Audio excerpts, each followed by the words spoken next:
All right, well, thank you very much. As introduced, I'm the Commanding General of 1st Marine Aircraft Wing. I am stationed in Okinawa, Japan. Today, my wife and I and the Sergeant Major just arrived this morning here in Marine Corps Base, Hawaii, to be here. And my first comment is obviously to those families. Our thoughts and our prayers are with those Marine families out there. And really, that's the overriding reason why my Sergeant Major and my wife are here, is just to let them know and to express to them that the Marine Corps and me personally and my family are here for them and to support them in any way that we can. I'm also here just to see the activities that are going on as the Commanding General of 1st Marine Aircraft Wing. And I have some very capable people here that are on scene. What I want to find out is that everything that they need, they are getting. All the resources that are capable of being surged here. If there are any gaps or any seams in that support, where I can lend a hand and make sure that that is taking place. And also here just to say thank you, not only to everybody that's within earshot of this, but the people that are physically here right now, the first responders. My initial in-brief has been overwhelmingly positive about the amount of support and attitude of every one of the first responders here, and that is not just the military, but that is the civilians population out there, that is the public, and it's all circling around for our #1 priority right now, and that's to take care of those Marines and take care of those Marine families. And so I want to just say thank you to those individuals. I'd also like to just add one personal note on this. If you read my bio, 25 years ago, I was shot down in Desert Storm. And for the first 14 days, I was listed as dust wind. And so my wife at the time got the report that her husband went on a mission and did not return. After that status of dust wind, I was converted to the status called MIA. The bottom line is that we have a personal experience that I am not comparing to what these families are going through, but simply that I understand, my wife understands the tremendous emotional roller coaster that the individuals are probably going through. And we just want to let them know, again, that we're here. We're here to support them. We're here to put our arms around them and hug them and to let them know that we love them, and we're going to do everything we can to support them. With that, I'll turn it over to you. Thank you. I'm Captain Jim Jenkins. I'm the Chief of Staff at the Coast Guard 14th District, which is here in Honolulu, Hawaii. And the 14th Coast Guard District is leading the search efforts in the Unified Command with the Marine Corps in order to search effectively and thoroughly. Before I give you a quick summary of our operations on scene, I too want to emphasize that our thoughts and prayers are with the entire Marine Corps, and especially with the families and the loved ones of the missing service members. From the outset, we've had a tremendous team effort here on scene, again working in a unified command with the Marine Corps, and then out on scene with multiple Department of Defense agencies and local agencies. So we have Navy ships and aircraft, Army helicopter that's been assisting us as well. We have National Guard on scene, and we also have the Marine Corps with a huge presence combing the beach for any debris or anything associated with this accident. So a tremendous team effort. We also, as we always do here in Hawaii, depend on the local agencies. They always come out in full force, especially for our maritime search and rescue cases. We depend on them for their assets, for their local knowledge, and so we have the Hawaii Fire Department, the Police Department, and Ocean Safety, who've been on scene from the outset and searching throughout. They have aircraft and small craft out working in the near shore area, especially in the area of the crash site. Of course, the Coast Guard has resources on scene. We've had 2 patrol boats out searching and aircraft on scene since the outset of the case. We've been searching 24 hours a day since we were notified and got on scene, and we're continuing our efforts now.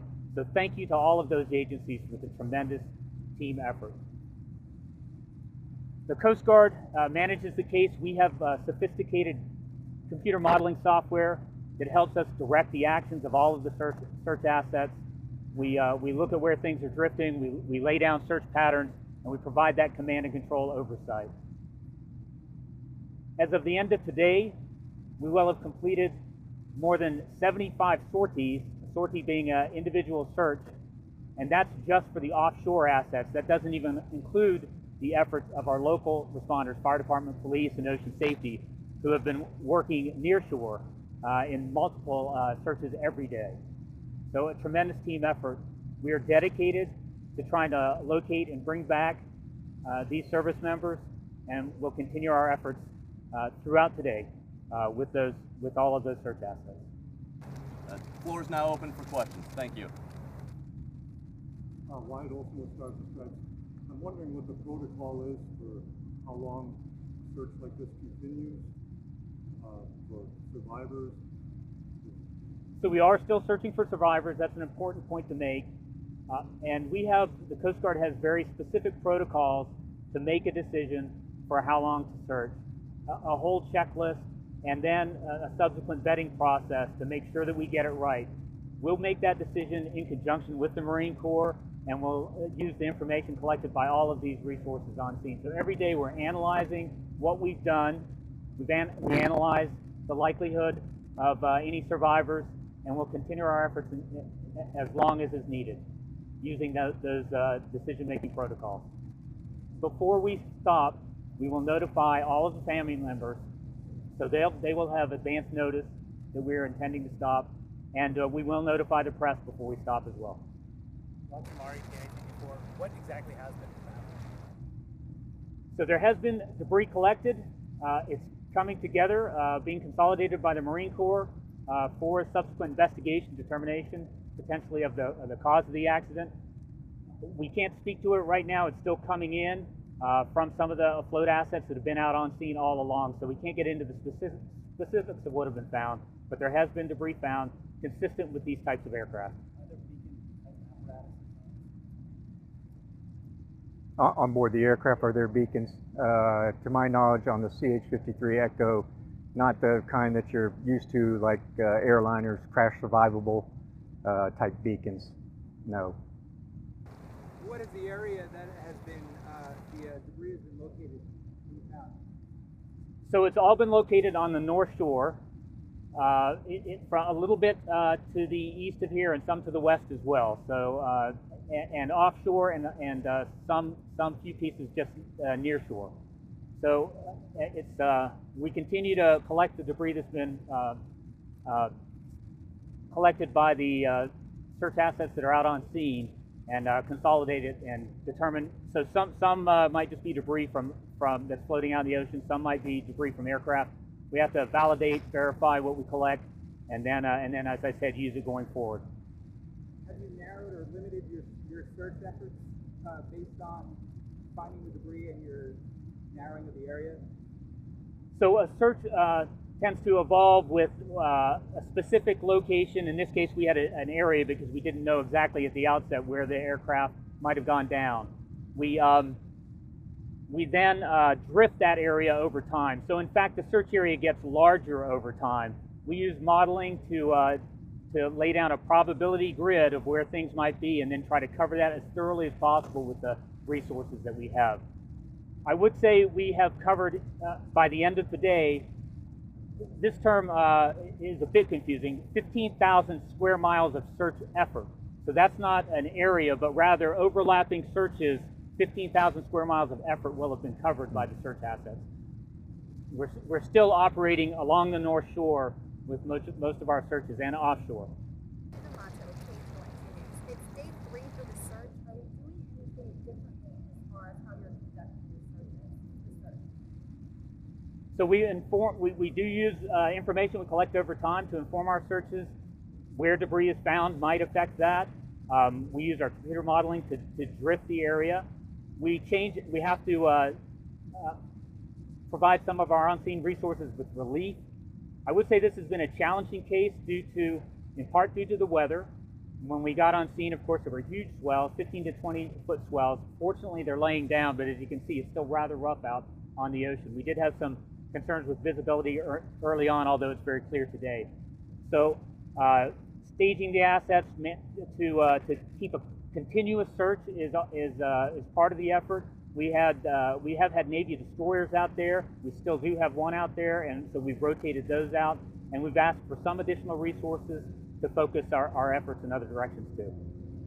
So Dr. Garrett, with Hawaii News now, we heard reports last night about a laser being pointed to one of the pilots to help the search and rescue efforts. Can you touch on that and confirm whether or not it's involved with the investigation? So I can confirm that the Coast Guard C-130 out last night was targeted by a laser.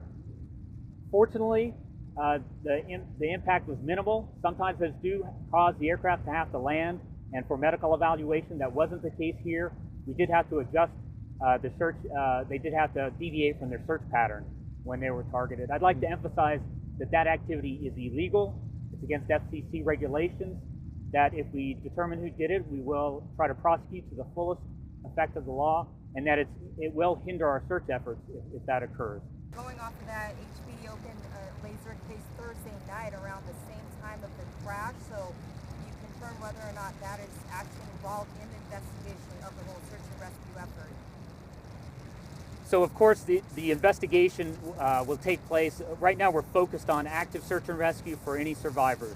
Investigation will take some period of time after that. That may be factored in, but that would be speculative at this point what impact, if any laser had.